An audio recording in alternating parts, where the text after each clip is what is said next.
Welcome to digital আলাপ। আজি আমি আলোচনা কৰিম সিটেটৰ সিলেবাছত থকা এটা important topic challenges of teaching language in a diverse ক্লাছৰুম। বৈচিত্ৰ্যময় শ্ৰেণীকোঠাত ভাষা শিকোৱাৰ প্ৰত্যাহ্বান। বিবিধ শ্ৰেণীকোঠা এটাত শিক্ষকে কেনেধৰণৰ প্ৰত্যাহ্বানৰ সন্মুখীন হয় আৰু এই প্ৰত্যাহ্বানসমূহৰ মাজতে শিক্ষকজনে কেনেধৰণে ভাষা শিকাব লাগে এইসমূহৰ পৰামৰ্শ এই ভিডিঅ'ত আলোচনা কৰা হ'ব। গতিকে সিটেটত ইয়াৰ পৰা প্ৰশ্ন আহি থকা দেখা যায় যে শিক্ষক এজনে বিবিধ শ্ৰেণীকোঠাত কি ধৰণৰ প্ৰত্যাহ্বানৰ সন্মুখীন হয় আৰু এই প্ৰত্যাহ্বানসমূহ কেনেধৰণে নিৰ্মূল কৰিব পাৰি। গতিকে বলক আজি এই টপিকটো আমি আৰম্ভ কৰোঁ আৰু চেনেলটো যদি ছাবস্ক্ৰাইব কৰে নাই আপোনালোকে ছাবস্ক্ৰাইব কৰি থ'ব। আৰু ইতিমধ্যে সিটেটৰ লেংগুৱেজৰ চিলেবাছ কভাৰ হোৱাকৈ ভিডিঅ' বনাই আপলোড কৰা হৈছে, আপোনালোকে প্লে'লিষ্টত গৈ চাব পাৰে। সিটেট আছামিজ পেডাগজি বুলি প্লে'লিষ্ট আছে। গতিকে বলক এতিয়া আমি টপিকটো আলোচনা কৰিবলৈ আগবাঢ়োঁ।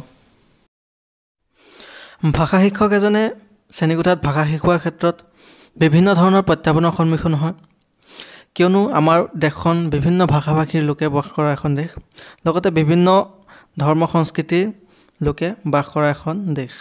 গতিকে এনে এখন দেশত বৈচিত্ৰ্যময় শ্ৰেণীকোঠা পোৱাটো নিচেই স্বাভাৱিক কথা। সেয়ে আমাৰ ভাৰতবৰ্ষৰ বিভিন্ন ভাষাৰ দেশ আৰু বেছিভাগ ভাৰতীয়ই এটাতকৈ বেছি ভাষা ব্যৱহাৰ কৰে। NCF 2005 অনুসৰি বহুভাষিকতা হৈছে এটা শিশুৰ পৰিচয় আৰু ভাৰতীয় ভাষিক দৃশ্যপটৰ এক বিশেষ বৈশিষ্ট্য।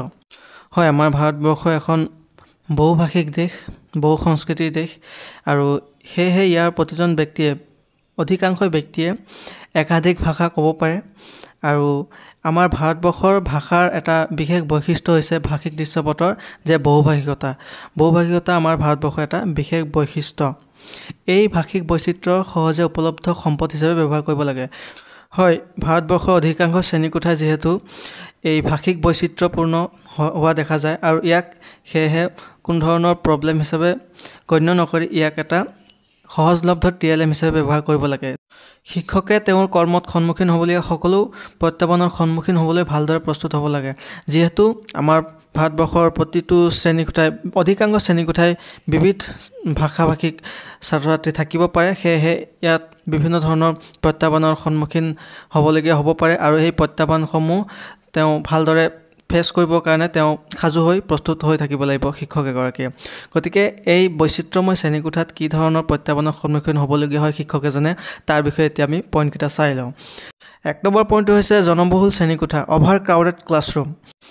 আমাৰ শ্ৰেণীকোঠাসমূহৰ এটা মেজৰ প্ৰব্লেম হৈছে অভাৰ ক্ৰাউডেড ক্লাছৰুম, জনবহুল শ্ৰেণীকোঠা। শ্ৰেণীকোঠাত 1:30 ৰেচিঅ'টো মেইনটেইন হ'ব লাগে। এগৰাকী শিক্ষকৰ বিপৰীতে 30জন ছাত্ৰ ছাত্ৰী থকাটো নিয়ম, কিন্তু বহুতো বিদ্যালয়ত শিক্ষকৰ অভাৱ দেখা যায় আৰু সেয়েহে এগৰাকী শিক্ষকে বহুতো ছাত্ৰ ছাত্ৰীক একেলগে পাঠদান কৰিবলগীয়া হয় আৰু তেনে কৰিব যাওঁতে শিক্ষকগৰাকীয়ে ছাত্ৰ ছাত্ৰীসকলক ব্যক্তিগতভাৱে তেওঁলোকক গুৰুত্ব দিব নোৱাৰা হয়। যিহেতু এগৰাকী শিক্ষকে প্ৰতিজন ছাত্ৰ ছাত্ৰীৰ সক্ষমতা অক্ষমতা দুৰ্বল সবল দিশসমূহ জানিব লাগিব। প্ৰতিটো ছাত্ৰ ছাত্ৰীৰ ব্যক্তিগতভাৱে শিক্ষকগৰাকীৰ ওচৰত সকলোখিনি ডাটা থাকিব লাগিব, কিন্তু জনবহুল শ্ৰেণীকোঠা এটাত শিক্ষকৰ কাৰণে সেয়া সম্ভৱপৰ হৈ নুঠে আৰু ই শিক্ষণ প্ৰক্ৰিয়াত এটা প্ৰত্যাহ্বানৰ সৃষ্টি হৈ দেখা দিয়ে। তাৰ পিছৰ পইণ্টটো হৈছে অধ্যয়ন সামগ্ৰীৰ অভাৱ, লেক অফ ষ্টাডি মেটেৰিয়েল।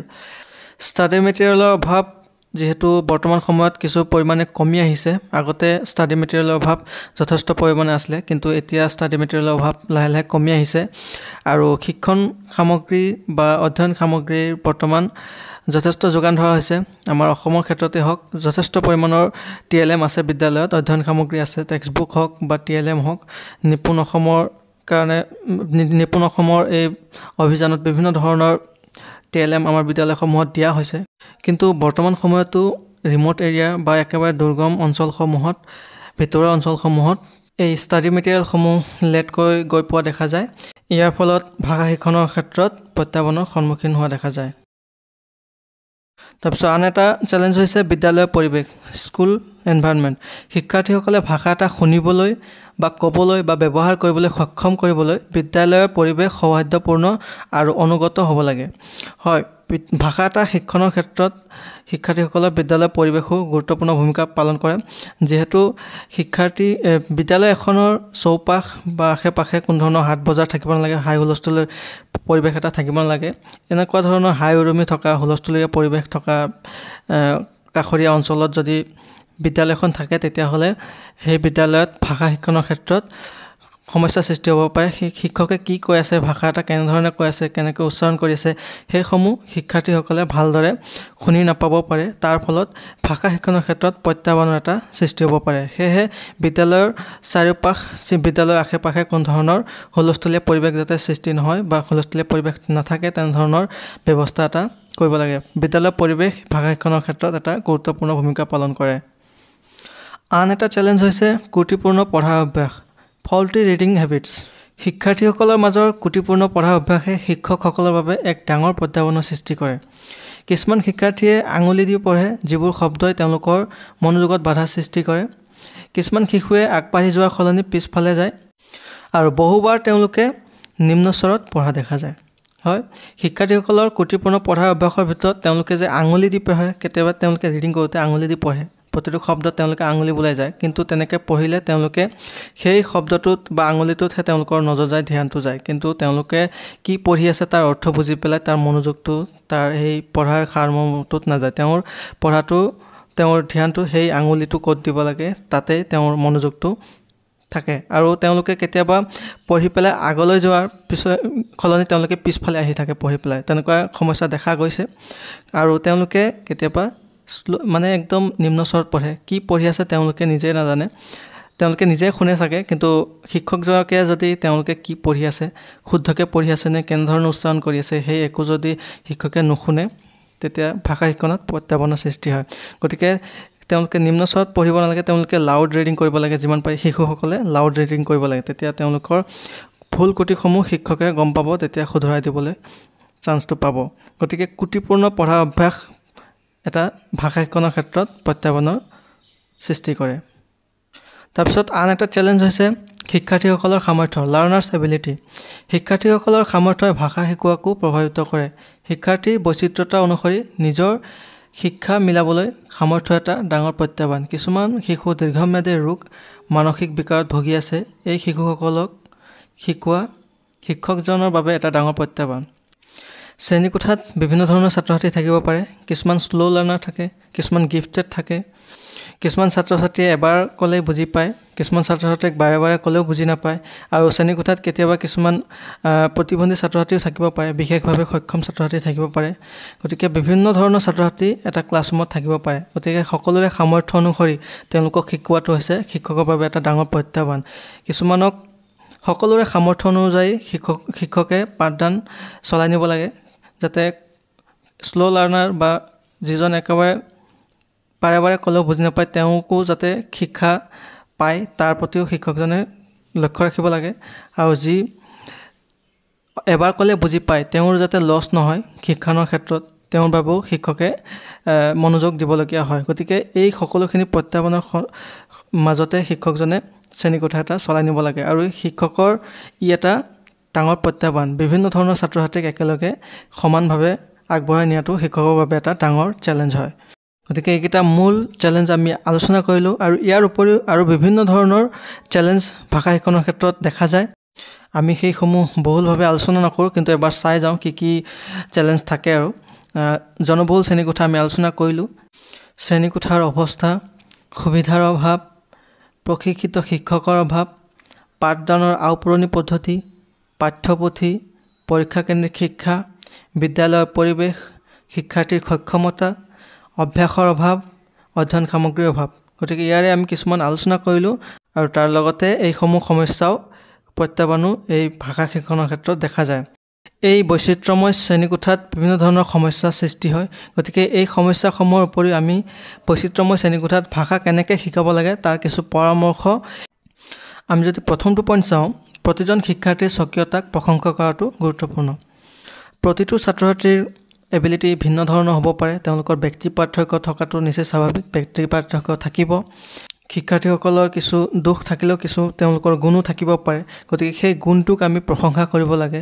তেওঁলোকৰ সামৰ্থ্য ভিন্ন ধৰণৰ হ'ব পাৰে, সকলোৰে বেলেগ বেলেগ কিবা এটা নহয় কিবা পজিটিভ পইণ্ট থাকিব পাৰে আৰু সেইটোকে আমি প্ৰশংসা কৰা উচিত আৰু এনেধৰণৰ প্ৰশংসা কৰি তেওঁলোকক আৰু অধিক অনুপ্ৰাণিত কৰি পেলাই শিক্ষণত আগবঢ়াই নিব লাগে।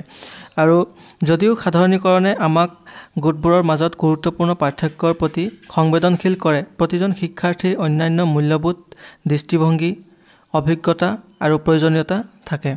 হয়, ছাত্ৰ ছাত্ৰীসকলৰ বিভিন্ন ধৰণৰ তেওঁলোকৰ মূল্যবোধ থাকে, তেওঁলোকৰ প্ৰতিজনৰ বেলেগ বেলেগ দৃষ্টিভংগী থাকে, তেওঁলোকৰ অভিজ্ঞতা বেলেগ বেলেগ হ'ব পাৰে, তেওঁলোকৰ প্ৰয়োজনীয়তাও বেলেগ বেলেগ ধৰণৰ হ'ব পাৰে, প্ৰতিজনৰ একে ধৰণৰ নহ'বও পাৰে আৰু প্ৰতিজনৰ প্ৰয়োজনীয়তাৰ প্ৰতি, প্ৰতিজনৰ অভিজ্ঞতাৰ প্ৰতি, প্ৰতিজনৰ দৃষ্টিভংগীৰ প্ৰতি শিক্ষকজনে গুৰুত্ব দিয়া উচিত।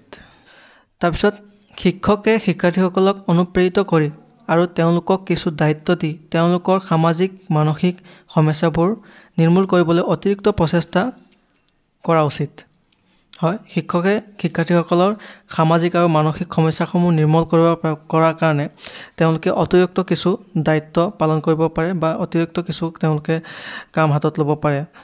কিছুমান ছাত্ৰ ছাত্ৰী থাকে তেওঁলোকে একেবাৰে সামাজিক নহয়, তেওঁলোকে ফ্ৰেণ্ডৰ লগত কথা বতৰা ভালকৈ নাপাতে বা শিক্ষকৰ লগতো ভালকৈ কথা বতৰা নাপাতে, তেওঁলোকে ফ্ৰেণ্ডৰ লগত ভালদৰে মিলি নাথাকে। তেনেধৰণৰ ছাত্ৰ ছাত্ৰীৰ সামাজিক কৰি তুলিবলৈ বা তেওঁলোকৰ মানসিকভাৱে আৰু ভালদৰে তেওঁলোকক নিৰ্মূল কৰিবলৈ তেতিয়াহ'লে শিক্ষকে কিছুমান অতিৰিক্ত পন্থা হাতত ল'ব পাৰে আৰু তেনে শিক্ষাৰ্থীক শিক্ষকে মেণ্টৰ পাতি দিব লাগে শ্ৰেণীকোঠাত। আৰু শ্ৰেণীকোঠাত যদি গ্ৰুপত কিবা কাম কৰিবলৈ দিয়া হয়, সেই গ্ৰুপসমূহৰ লিডাৰ বনাই দিব লাগে আৰু স্কুলত কিছু কালচাৰেল কাম হওক, অনুষ্ঠান হওক, সেইবিলাকক তেওঁলোকক কিছু গুৰু দায়িত্বত তেওঁলোকক দিব লাগে। তেওঁলোকে যাতে সেইসমূহ কাম কৰিব যাওঁতে কিছু পৰিমাণে ছ'চিয়েলিষ্ট হৈ যায়, তেওঁ কিছু পৰিমাণে সামাজিক হৈ যায়। এনেকৈ কৰোঁতে তেওঁলোকৰ এই সামাজিক মানসিকতাটো গঢ় লৈ উঠিব।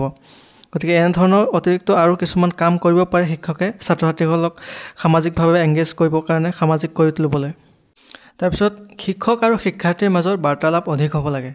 হয়, ভাষা শিক্ষণৰ ক্ষেত্ৰত ফলপ্ৰসূ কৰি তুলিবলৈ শিক্ষক আৰু শিক্ষাৰ্থীৰ মাজত যিমান পাৰি অধিক বাৰ্তালাপ হ'ব লাগে, তেওঁলোকৰ লগত কথোপকথনটো চলাব লাগে আৰু যিমান পাৰি শিক্ষাৰ্থীসকলক এংগেজ কৰিব লাগে এই ভাষা শিক্ষণৰ ক্ষেত্ৰত, তেওঁলোকে যাতে এটা প্ৰত্যক্ষভাৱে আৰু সক্ৰিয়ভাৱে এংগেজ হ'ব পাৰে। আৰু শিক্ষকে সদায় শিক্ষাৰ্থীসকলৰ সৈতে লক্ষ্য ভাষাত কথা পাতিবলৈ চেষ্টা কৰিব লাগে। শিক্ষাৰ্থীসকলৰ সৈতে দৈনন্দিন বস্তুবোৰৰ বিষয়ে কথা পাতিব লাগে। শিক্ষক এজনে যিটো ভাষা শিকাব সেই ভাষাতেই ল'ৰা ছোৱালীৰ লগত কনভাৰ্চেশ্যনটো কৰিব লাগে।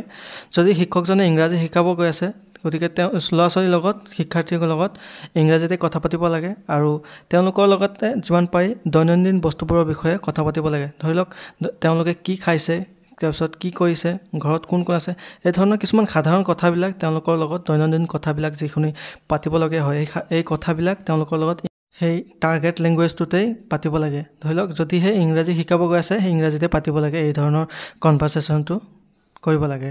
তেনে কৰিলে তেওঁলোকে ভাষা এটা সোনকালে শিকিব পাৰিব।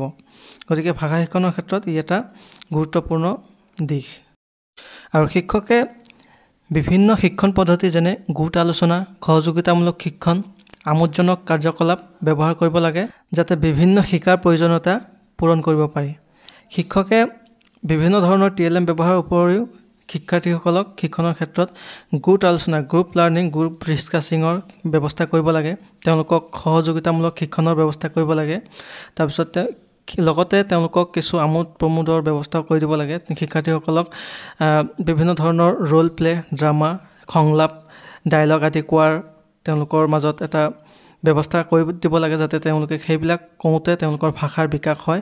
শিক্ষকজনৰ টাৰ্গেট হৈছে ভাষা শিকোৱা, গতিকে সেই ভাষা শিকোৱাৰ ক্ষেত্ৰত এই ধৰণৰ কাৰ্যকলাপসমূহ কৰিব পাৰে। আৰু শেষৰ পইণ্টটো, পাঠৰ পৰিকল্পনা ব্যাপকভাৱে আৰু ভিতৰলৈ কৰিব লাগে। হয়, পাঠ এটা পঢ়োৱাৰ আগতে পৰিকল্পনা, লেচন প্লেন কৰা হয়। গতিকে সেই লেচন প্লেনটো একেবাৰে ওপৰা ওপৰি হ'ব নালাগে। পাঠ এটা যাতে গভীৰভাৱে বুজিব পাৰি, সেই পাঠটোৰ সংগতি ৰাখি লগতে তাৰ ৰিলেটেড অন্যান্য কিছু জ্ঞানো যাতে শিশুৱে পাবলৈ সক্ষম হয়, সেই দিশটো মনত ৰখা উচিত। গতিকে পাঠ পৰিকল্পনা কৰোঁতে ব্যাপকভাৱে কৰিব লাগে। আৰু শ্ৰেণীকোঠাত বিভিন্ন সংস্কৃতিৰ, বিভিন্ন ভাষা ভাষীৰ ছাত্ৰ ছাত্ৰী থাকিব পাৰে আৰু বিভিন্ন অভিজ্ঞতা সম্পন্ন, বিভিন্ন এবিলিটিৰ ছাত্ৰ ছাত্ৰী থাকিব পাৰে আৰু ল'ৰা ছোৱালী সকলো থাকিব পাৰে। তেনে ক্ষেত্ৰত শিক্ষকগৰাকীয়ে উদাহৰণ যেতিয়া দিব, কিছু পঢ়োৱাৰ ক্ষেত্ৰত উদাহৰণ দিবলগীয়া হ'ব, সেই উদাহৰণসমূহ যাতে সেই সকলোকে সাঙুৰি লয়, সকলোকে অন্তৰ্ভুক্ত কৰিব পাৰে তেনেধৰণে দিব লাগে। শ্ৰেণীকোঠাত বিভিন্ন সংস্কৃতিৰ ছাত্ৰ ছাত্ৰী থাকিব পাৰে। তেতিয়া শিক্ষকগৰাকীয়ে সংস্কৃতিৰ উদাহৰণ দিব যাওঁতে সকলো সংস্কৃতিকে সাঙুৰি ল'ব লাগে, বা শ্ৰেণীকোঠাত যি সংস্কৃতিৰ ছাত্ৰ ছাত্ৰী আছে তেওঁলোকৰ প্ৰতিজনে সংস্কৃতিৰ উদাহৰণ দিবলৈ শিক্ষকে চেষ্টা কৰিব লাগে। আৰু তেনে কৰিলে শিক্ষাৰ্থীসকলে আৰু উৎসাহী হৈ শিকিবলৈ শিক্ষকৰ লগত আৰু উৎসাহী হৈ পৰে। এটা শ্ৰেণীকোঠাত বিভিন্ন অভিজ্ঞতাৰ ছাত্ৰ ছাত্ৰী থাকিব পাৰে। সকলোকে সাঙুৰি লোৱা উচিত শিক্ষণৰ প্ৰক্ৰিয়াত। আৰু লগতে তাতে ল'ৰাও থাকিব পাৰে, ছোৱালীও থাকিব পাৰে। কেৱল ল'ৰাৰ প্ৰতি শিক্ষকজনে যদি গুৰুত্ব বেছিকৈ দিয়ে, ছোৱালীয়ে বেয়া পাব পাৰে বা ছোৱালী শিক্ষণত তাত নেগেটিভ প্ৰভাৱ পৰিব পাৰে। ছোৱালীৰ ক্ষেত্ৰত বেছি গুৰুত্ব দিলে ল'ৰাৰ নেগেটিভ প্ৰভাৱ পৰিব পাৰে। সেয়েহে লিংগ বৈষম্য নোহোৱাকৈ শ্ৰেণীকোঠা এটা পৰিচালনা কৰিব লাগে। গতিকে ভাষাৰ শিক্ষক এগৰাকীয়ে বৈচিত্ৰ্যময় শ্ৰেণীকোঠাত কি বাধাৰ সন্মুখীন হ'বলগীয়া হয় আৰু এক বৈচিত্ৰ্যময় শ্ৰেণীকোঠাত ভাষা কেনেদৰে শিকাব লাগে তাৰ বিষয়ে আমি ডিছকাছ কৰিলোঁ। এতিয়া আমি ইয়াৰ ৰিলেটেড কেইটামান কুৱেশ্যন আলোচনা কৰিম। তাৰপিছত আপোনালোকে আইডিয়া পাই যাব ইয়াৰ ওপৰত কেনেধৰণৰ কুৱেশ্যন হ'ব পাৰে। প্ৰথমটো প্ৰশ্ন যদি চাওঁ, বিশেষ প্ৰয়োজনীয়তা পূৰণ কৰা শ্ৰেণীকোঠা হৈছে এ আচবাবেৰে পৰিপূৰ্ণ, বি পৃথকভাৱে অৱস্থিত, চি সকলো ধৰণৰ শিকাৰুক একগোট কৰিব পৰা বিধৰ, ডি নিয়মীয়া শিক্ষকক সহায় কৰিবলৈ উপৰেঞ্চি শিক্ষক থকা বিধৰ। ইয়াৰ শুদ্ধ উত্তৰ হৈছে অপশ্যন চি, সকলো ধৰণৰ শিকাৰুক একগোট কৰিব পৰা বিধৰ। হয়, শ্ৰেণীকোঠাত বিভিন্ন ধৰণৰ ছাত্ৰ ছাত্ৰী থাকিব পাৰে। কিছুমান বিশেষভাৱে সক্ষম ছাত্ৰ ছাত্ৰীও থাকিব পাৰে, কিছুমান শ্ল' লাৰ্ণাৰ থাকিব পাৰে, কিছুমান গিফটেড অতি সোনকালে শিকিব পৰা ধৰণৰ শিক্ষাৰ্থীও থাকিব পাৰে। আৰু এনেধৰণৰ স্পেচিয়েল নিডছ ক্লাছৰুমত এই সকলো ধৰণৰ ছাত্ৰ ছাত্ৰীকে একেলগে একগোট কৰি পেলাই পাঠদান বা শিক্ষাদান চলোৱা হয়। তাৰ পিছৰ প্ৰশ্নটো হৈছে ভাষা শিক্ষা সহজ হৈ উঠিব যদিহে অপশ্যন এ পাঠ্যপুথি শিকোৱা নহয়, বি কোনো পৰীক্ষা নাথাকে, চি ভাষা সমৃদ্ধ পৰিৱেশ পোৱা যায়, ডি লিখাৰ আগতে যদি ব্যাকৰণত অধিক সময় দিয়া হয়। ইয়াৰে শুদ্ধ অপশ্যন হৈছে অপশ্যন চি। হয়, আমি ইতিমধ্যে পাইছোঁ যে ভাষা শিক্ষণৰ ক্ষেত্ৰত এটা ভাষা সমৃদ্ধ পৰিৱেশৰ অতিকৈ প্ৰয়োজন। এটা শিশুসকলে যাতে ভাষাটো শিক্ষাৰ ক্ষেত্ৰত কোনো ধৰণৰ বাধা সৃষ্টি নহয়, ভাষা এটা শুনিব পাৰিব লাগিব আৰু ভাষা ক'ব পৰা এটা পৰিৱেশ থাকিব লাগিব। আৰু শিক্ষকে সেই ভাষা সমৃদ্ধ পৰিৱেশ এটা সৃষ্টি কৰাত গুৰুত্বপূৰ্ণ ভূমিকা পালন কৰিবলগীয়া হয়। তাৰ পিছৰ প্ৰশ্নটো হৈছে ভাষাৰ শিক্ষক এজনে কি কৰি সকলো শিকাৰুৰ শিকণ শৈলী যোগান ধৰিব পাৰে। অপশ্যন এ পাঠটোত থকা প্ৰতিটো শব্দ শিকাই দি আৰু পাঠটো পুনৰ পঠন কৰাই শব্দবোৰ অনুবাদ কৰি, বি নিয়মীয়াকৈ পৰীক্ষাৰ্থীৰ মূল্যায়ন কৰি, চি শিক্ষাৰ্থীক কেৱল পাঠ পঢ়িবলৈকে নহয় বৰঞ্চ নৃত্য, গীত, চিত্ৰ, খেল ধেমালি আদিৰ শ্ৰেণীতো অংশগ্ৰহণ কৰিবলৈ উৎসাহিত কৰি, ডি বিভিন্ন ধৰণৰ শিক্ষাৰ্থীৰ কাৰণে ভিন ভিন ধৰণৰ শিক্ষণ পদ্ধতি ব্যৱহাৰ কৰি। হয়, আমি গম পাইছিলোঁ যে আমি পঢ়িছিলোঁ যে বিভিন্ন ধৰণৰ বিভিন্ন এবিলিটিৰ শিক্ষাৰ্থী থাকিব পাৰে শ্ৰেণীকোঠাত। গতিকে সকলোৰে সক্ষমতা অক্ষমতা বিভিন্ন ধৰণৰ হ'ব পাৰে আৰু সকলো ছাত্ৰ ছাত্ৰীৰ ক্ষেত্ৰত বিভিন্ন ধৰণৰ আমি শিক্ষণ পদ্ধতি অৱলম্বন কৰিবলগীয়া হ'ব পাৰে। সকলোৰে কাৰণে যদি একেধৰণৰ শিক্ষণ পদ্ধতি অৱলম্বন কৰি শিক্ষণ প্ৰক্ৰিয়া চলোৱা হয় তেতিয়াহ'লে শিক্ষণ ফলপ্ৰসূ নহ'ব। কিছুমানে শিকিব, কিছুমানে নিশিকিব। গতিকে বিভিন্ন ধৰণৰ ছাত্ৰ ছাত্ৰী থাকিব পাৰে শ্ৰেণীকোঠাত আৰু সকলোৰে প্ৰয়োজন পূৰণ হোৱাকৈ সকলোৰে ভিন্ন ধৰণৰ সক্ষমতাৰ প্ৰতি লক্ষ্য ৰাখি বিভিন্ন ধৰণৰ শিক্ষণ পদ্ধতি অৱলম্বন কৰিবলগীয়া হয়। গতিকে এই প্ৰশ্নটোৰ শুদ্ধ অপশ্যন হৈছে অপশ্যন ডি, বিভিন্ন ধৰণৰ শিক্ষাৰ্থীৰ কাৰণে ভিন ভিন ধৰণৰ শিক্ষণ পদ্ধতি ব্যৱহাৰ কৰি। গতিকে আমি বৈচিত্ৰ্যময় শ্ৰেণীকোঠাত ভাষা শিকোৱাৰ প্ৰত্যাহ্বানসমূহ আলোচনা কৰিলোঁ আৰু এই প্ৰত্যাহ্বানসমূহৰ মাজতে আমি কেনেধৰণে পাঠদান কৰিব লাগে তাৰ পৰামৰ্শসমূহ আমি আলোচনা কৰিলোঁ। আৰু চিটেটৰ চিলেবাছ কভাৰ হোৱাকৈ ইতিমধ্যে ভিডিঅ' বনাই থকা হৈছে, প্লে'লিষ্ট আছে, আপোনালোকে চিটেট আছামিজ পেডাগজি বুলি চাব পাৰে, তাতে ভিডিঅ' আৰু আছে।